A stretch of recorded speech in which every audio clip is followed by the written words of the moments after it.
Video number 45 measures of money supply.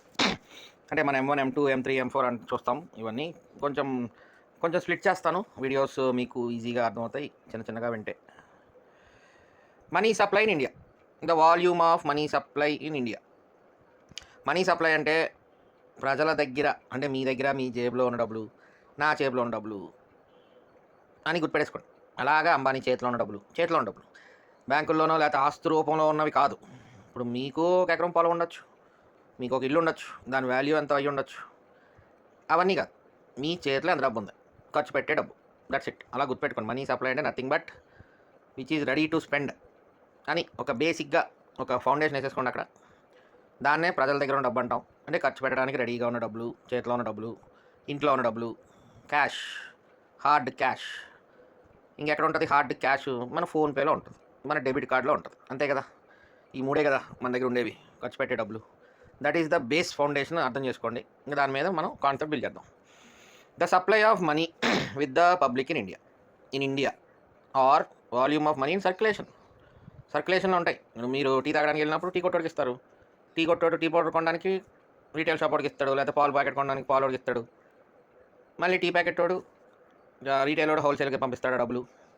Wholesale వాడు ఎవడైతే tea ప్యాకెట్లు ప్రొడ్యూస్ చేస్తున్నాడో ఆడికి పంపిస్తాడు. టీ ప్యాకెట్ ప్రొడ్యూస్ చేసేవాడు టీ ప్యాకెట్ ప్రొడ్యూస్ చేయడానికి జీతాల కింద ఇస్తాడు. మళ్ళీ జీతాలు తీసుకున్నవాడు మళ్ళీ ఖర్చు పెడతారు. సో ఆ డబ్బులు అలా తిరుగుతూ ఉంటాయి. ఆ సర్క్యులేషన్లో ఉన్న మనీయే మనీ సప్లై అంటే. Refers to the volume of money held by the people in the country. Individuals అంటే మీరు నేను, ఇన్స్టిట్యూషన్స్, ఎనీ ఇన్స్టిట్యూషన్, ఏదైనా ఇన్స్టిట్యూషన్ తీసుకోండి. అలాగే బిజినెస్ హౌసెస్, అంబానీ దగ్గర కూడా మరి ఖర్చు పెడతా ఉంటారు కదా ప్రతిరోజు ఆ డబ్బు. ఇక్కడ include only the amount of money held and used by public for transactions. దాన్నే మనం మనీ సప్లై అంటాం. అంటే ప్రజల చేతిలో పట్టుకుని ట్రాన్సాక్షన్స్ యూజ్ చేస్తారు. అది ప్రజల్లో అంబానీ అవ్వచ్చు, అదానీ అవ్వచ్చు, లేకపోతే షారుఖ్ ఖాన్ అవ్వచ్చు, అమీర్ ఖాన్ అవ్వచ్చు, మీరు అవ్వచ్చు, నేను అవ్వచ్చు. ఎవరైనా సరే పర్సులోనో జేబులోనో డబ్బులు పెట్టుకుని టీ తాగడానికి వెళ్ళినప్పుడు ఖర్చు పెట్టే డబ్బులు, భోజనానికి హోటల్కి వెళ్తే ఖర్చు పెట్టే డబ్బు, సాయంత్రం కర్రీ పాయింట్కి వెళ్ళి ఓ పప్పు కొనుక్కుంటే తెచ్చుకునే డబ్బు, ఇంట్లో మనం రోజువారీ సరుకులు తెచ్చుకునే డబ్బులు. That is the money in circulation. That is the money supply in India. We must exclude money. ఇప్పుడు ఎక్స్క్లూజన్ ఏంటి? ఏం తీసేయాలి? Held by the government in the ట్రెజరీస్లో కొంత డబ్బు అలా పెట్టి ఉంచుతారు. అంటే అది ఖర్చుల్లోకి రావు కదా, ట్రెజరీలో కడతా ఉంటారు డబ్బు. మనం ట్యాక్సుల రూపంలో కట్టింది అక్కడ అల్టిమేట్గా ట్రెజరీకి వెళ్ళిపోద్ది. ఆ డబ్బులు మళ్ళీ బయటకు వచ్చి ప్రజల్లో చేరే వరకు గవర్నమెంట్ ఏం అట్టే పెట్టుకోదు. మళ్ళీ ఆ డబ్బులు తీసుకొచ్చి ఏదో ఒక కన్స్ట్రక్షన్ చేయడమో, ఏదో ఒక రూపంలో జీతాలు ఇవ్వడమో, ఏదో రకంగా బయటకు వస్తాయి డబ్బులు. ఆ బయటకు వచ్చిన డబ్బు ప్రజల దగ్గర ఉన్నదే మనం కాల్కులేట్ చేస్తాం. ఆ గవర్నమెంట్ దగ్గర ఉన్న డబ్బులు క్యాల్కులేట్ చెయ్యం మనీ సప్లైలో. అలాగే money lying with the commercial bank system. సింపుల్గా సిఆర్ఆర్ పెట్టుకోండి. దీన్ని ఏమంటాం? సిఆర్ఆర్ కింద తీసుకోండి, ఎక్కువ కన్ఫ్యూజన్ లేకుండా. సిఆర్ఆర్ అంటే ఏంటి? 4.5% ఎంతో 4%. యాక్చువల్గా అది 3 to 15% అండి CRR. It can be fixed in this range, ఎక్కడైనా ఉండొచ్చు. అది మానిటరీ పాలసీ బట్టి డిసైడ్ అవుతూ ఉంటుంది. మేబీ ఈ వీడియో నేను చేస్తున్న టైంకి ఇట్ మేబీ 4.5 అంత ఉన్నట్టుంది. So this number is not important, ఎందుకంటే it changes, it is liable to change. ఎప్పుడైనా మారచ్చు, ఎనీ మానిటరీ పాలసీలో మారచ్చు. సో ఇది ఫిక్స్డ్ అనుకోవడానికి లేదు. 3 to 5 బ్యాండ్ విడ్త్లో ఎక్కడైనా ఉండొచ్చు CRR. Anywhere it can fix. RBI can fix in any monetary policy committee, any policy ఎప్పుడైనా సరే మార్చచ్చు. సో అందుకని ఆ 4.5% డబ్బు బ్యాంక్ దగ్గర కానీ, గోల్డ్ రూపంలో కానీ, క్యాష్ రూపంలో కానీ, బ్యాంకులో కానీ, లేదా ఆర్బీఐ దగ్గర కానీ పెడతారు. సో దాన్ని money lying with the commercial banking system అనుకోండి. దాన్ని కూడా ఎక్స్క్లూడ్ చేస్తాం. అంటే ఏమవుతుంది అప్పుడు? లాకర్లో ఉన్న డబ్బుని మనం మనీ సప్లైలో క్యాల్కులేట్ చెయ్యము. ఏ లాకర్లు? గవర్నమెంట్ లాకర్లు, బ్యాంక్ లాకర్లు అవి కావు.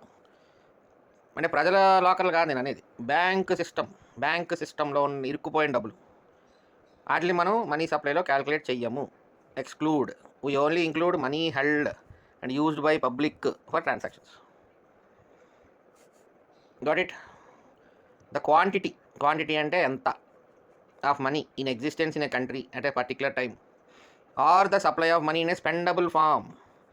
ఖర్చు పెట్టే డబ్బు, ఖర్చు పెట్టడానికి రెడీగా ఉన్న డబ్బు కన్సిస్ట్ ఆఫ్ 2 ఇంపార్టెంట్ ఐటమ్స్.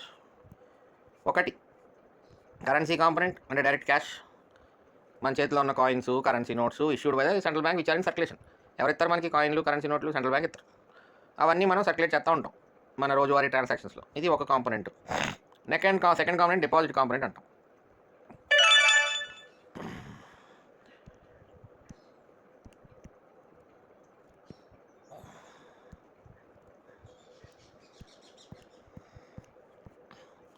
రెండవది డిపాజిట్ కాంపోనెంట్.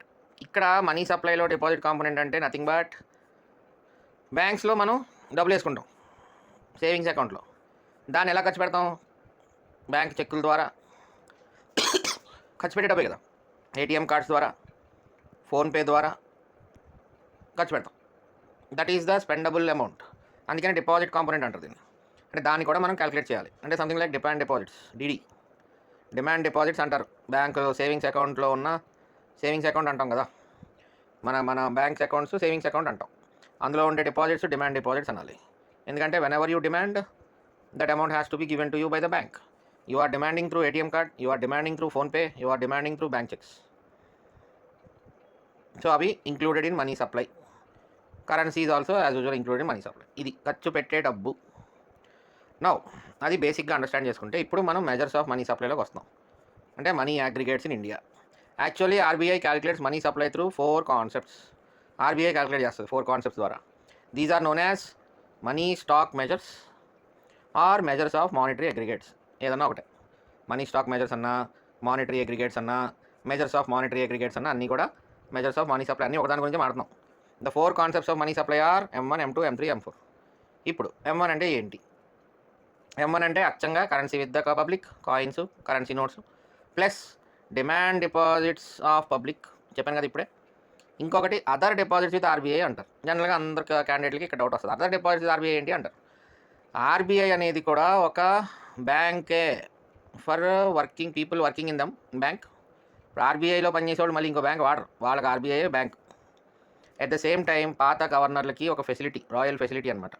ఇప్పుడు పాత ఆర్బీఐ గవర్నర్లు వాళ్ళందరూ కూడా ఈ ఆర్బీఐని బ్యాంక్ కింద యూజ్ చేసుకోవడానికి ఒక ప్రివిలేజ్. అంటే they use this RBI as a bank, as we have commercial బ్యాంక్లో మనకి ఏదైనా బ్యాంక్లో ఎస్బీఐలో కానీ ఐసిఐసిఐలో కానీ మనకి అకౌంట్ ఉన్నట్టు పాత గవర్నర్లకి ఉన్న గవర్నర్లు అందరికీ కూడా ఈ ఆర్బీఐలోనే అకౌంట్ ఉంటుంది వాళ్ళకి. సో వాళ్ళ డిపాజిట్స్ అనమాట. అదర్ డిపాజిట్స్ ఆర్బీఐ అంటే సింపుల్, అంతకన్నా ఏమీ లేదు. ఇది కూడా ఖర్చు పెట్టే డబ్బే కదా. పాత ఆర్బీఐ గవర్నర్ గారు కూడా ఫుడ్ తినాలి కదా, ఆయన కూడా ఆర్బీఐ ఇస్తుంది అనమాట కార్డు, ఏటీఎం కార్డు లేదా డెబిట్ కార్డు. ఆ డెబిట్ కార్డు యూస్ చేసుకుని చక్కగా పాత ఆర్బీఐ గవర్నర్ గారు కూడా ఖర్చు పెట్టుకుంటారు. బర్గర్ తినాలనుకుంటే బర్గర్ తింటారు, టీ తాగాలనుకుంటే టీ తాగుతారు. ఇట్స్ ఎ స్పెండబుల్ అమౌంట్ అంతే. అదర్ డిపాజిట్స్ అంటే nothing but a very small minor amount. దాన్ని కూడా మనీ సప్లైలో కలుపుతారు M1లో. అది అందుకన్నా అదర్ డిపాజిట్స్ ఆర్బీఐ అంటే మీరు హ్యూజ్గా ఆలోచించకండి. That's not the thing. That is simply for the RBI governors and అక్కడ ఉన్న వాళ్ళు కూడా పనిచేసిన వాళ్ళకి కూడా బ్యాంక్ కింద ఉంటుందని విన్నాను. సో అట్లా ముఖ్యంగా మీరు ఏం చేస్తారంటే పాత గవర్నర్లకి అదొక bank. RBI will act as a bank for previously worked governors as a privilege. అంతే కదా. ఇప్పుడు మీరు నేను వెళ్ళి ఆర్బీఐలో అకౌంట్ ఓపెన్ చేస్తానంటే పని చూసుకోరా అంటారు, అలాగనమాట. అందుకని M1 is equal to cash plus demand deposits plus other deposits. అయిపోయా, సింపుల్. అంతకన్నా ఏమీ లేదు M1 అంటే. దీన్ని నారో మనీ అంటాం. నారో కాయిన్స్, క్యాష్, డిమాండ్ డిపాజిట్లు అంతే, నారో. ఇంక ఇందులో మనం ఏం కలపం M1లో. అయిపోయింది M1. M2కి వచ్చేసరికి కొంచెం బ్లర్గా ఉంది, but no nothing, I will not stop the video. M2 వచ్చేసరికి M1కి ఏం కలుపుతున్నాం? ఇక్కడ పోస్ట్ ఆఫీస్ సేవింగ్ డిపాజిట్ కలుపుతున్నాం. పోస్ట్ ఆఫీస్లో సేవింగ్స్ అకౌంట్స్ ఓపెన్ చేసుకోవచ్చు, దాన్ని కూడా ఖర్చు పెట్టే డబ్బులే. కాకపోతే ఏటీఎంలు అలాంటివి ఏమి ఉండవు, కానీ మీరు వెళ్ళి విత్డ్రా చేసుకుని డబ్బులు తెచ్చుకుని ఖర్చు పెట్టుకోవచ్చు. సో M2కి వచ్చేసరికి M1తో పాటు పోస్ట్ ఆఫీస్లో ఉన్న సేవింగ్ డిపాజిట్ అకౌంట్స్ కలుపుతున్నాం. M3 బ్రాడ్ మనీ అంటారు M3ని. ఇక్కడ ఏం కలుపుతున్నాం? M1కి టైం డిపాజిట్స్ కలుపుతున్నాం. Time deposits of the public with bank. అంటే ఫిక్స్డ్ డిపాజిట్లు కూడా మీరు వెళ్ళి డబ్బులు తీసుకుని ఖర్చు పెట్టచ్చు కదా బయటికి. M3లో బ్రాడ్ మనీలో you are adding time deposits of the public with banks. అంటే ఇమీడియట్గా చేతిలోకి రావు డబ్బులు, ఒక గంట టైం పడుతుంది. ఏటీఎం, ఫోన్పే అంత ఫాస్ట్గా 1 మినిట్లో ట్రాన్సాక్షన్ అవ్వదు. ఫిక్స్డ్ డిపాజిట్ వెళ్ళాలి, క్యాన్సిల్ చేయాలి, డబ్బులు తెచ్చుకోవాలి. ఆ డబ్బులు మళ్ళీ మీ అకౌంట్లో పడిన తర్వాత you can spend it.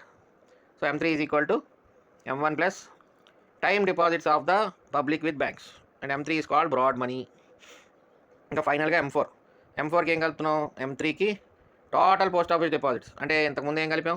Only savings account కలిపాం. కానీ పోస్ట్ ఆఫీసుల్లో కూడా టర్మ్ డిపాజిట్స్ ఉంటాయి, మీరు సంవత్సరానికి వేసుకోవచ్చు, మంచి ఇంట్రెస్ట్ ఇస్తారు, 8% అలా ఇస్తారు. ఫిక్స్డ్ డిపాజిట్ పోస్ట్ ఆఫీసులో. Various maturities with post office apart from saving deposits. మీకు పోస్ట్ ఆఫీస్ కూడా ఒక బ్యాంక్లా పనిచేస్తుంది. అక్కడ కూడా ప్రజలందరూ సేవింగ్స్ అకౌంట్ మెయింటైన్ చేస్తారు, డబ్బులు తీసుకెళ్ళేస్తారు, కావాల్సినప్పుడు తెచ్చుకుంటారు. పోస్ట్ ఆఫీస్ కూడా మీకు 1 ఇయర్ టర్మ్ మెచ్యూరిటీలు, 6 మంత్స్ మెచ్యూరిటీలు అన్నీ ఇస్తాయి సేమ్. కాకపోతే ఆ బ్యాంకింగ్ ఇచ్చినంత ఫెసిలిటీస్ ఉండవు, సింపుల్గా ఉంటుంది. డబ్బులు వేసామా తెచ్చుకున్నామా అన్నట్టే ఉంటుంది అనమాట. ఇక్కడ M4 ఇక్కడ M1 is equal to narrow money, M3 is equal to broad money. అట్లాగా 1-2 సార్లు చూడండి, ఆ డిఫరెన్స్ అర్థమవుతుంది. ఇంకా నేను దీని మీద ఎలాబొరేట్గా చెప్తా ఉంటా. Next video will be narrow money, తర్వాత బ్రాడ్ మనీ, తర్వాత sources of broad money. I will split the videos.